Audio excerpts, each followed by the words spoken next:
It is now time to check in on weather with Nebraska Extension Ag Climatologist and Market Journal Chief Meteorologist Eric Hunt.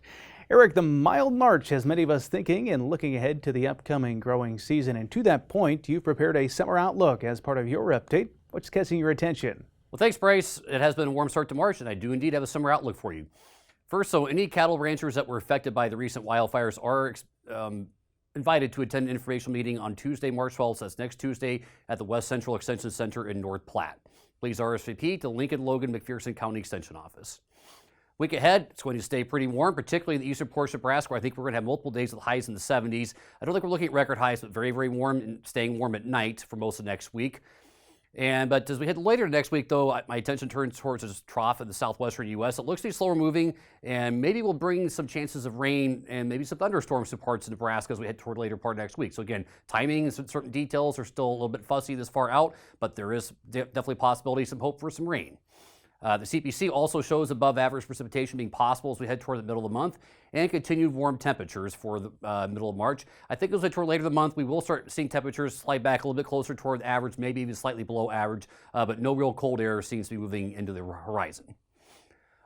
Moving into the seasonal outlook, though, we are transitioning into a La Nina. Right now, the CPC has a very strong probability of us being in a La Nina by the end of the summer.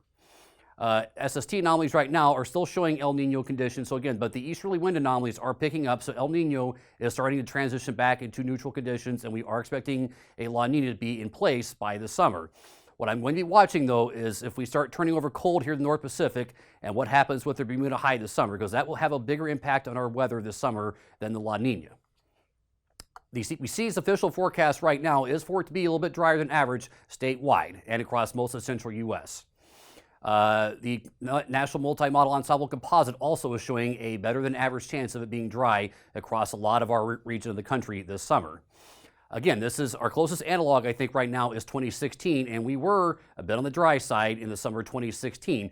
The important thing to note about 2016, though, was we did not actually have explosive drought development because we had a relatively wet spring. I think that is going to be very, very crucial as we move forward this in the next 90 days. If we get good moisture, I think we have a reasonable chance of getting through this summer without having a major drought concern. If we do not get ample moisture, the next 90 days get those soils recharged, particularly in the eastern part of Nebraska, where we still have long-standing drought conditions, I think there is going to be some potential for real trouble as we head into July and August.